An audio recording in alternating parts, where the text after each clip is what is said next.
ब्रह्मपुर बहु पुरातन तथा पुरी श्री जगन्नाथ मंदिर नीतिकांति अनुजाई प्रतिवर्ष भली एई वर्ष मध्य महाप्रभु श्री जगन्नाथଙ୍କ रथयात्रार शुभारंभ हो जाइछि। दैनिक नीतिकांति परे धाड़ी पहंडी चतुर्थ मूर्ति को रथ को घंट ताल मृदंग बाद तुरी बाजा बाजाणी भक्तों हुड़हुड़ी जय जगन्नाथ हरिबोल ताल रथ को पाछोटी अणा जाइथिला। मुख्य सेवकों द्वारा पूजा अर्चना करी धूप दीप आलती समाप्ति पर रथ को छेरा पहरा करा जाइथिला। ए सेवा दर्शन करने पाखपाख अंचल हजार हजार भक्तों समागम होता। शांति श्रृंखला समस्त कार्य समाप्त होता। अपराह्न 3:30 रे रथटଣା आरंभ हेबो बोली मंदिर कमिटीर सभापति पंचानन चौधरी प्रकाश करथिले। आज आम मड़ीबरू मंगल आलती है ठाकुर को आमर खेचड़ी भोग रोचे पहली भोग से करागला।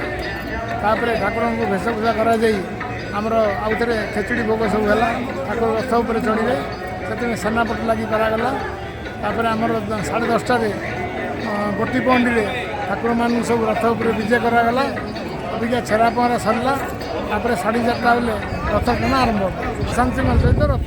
Brahmapur Suresh Chandra Tripathi report times Odia.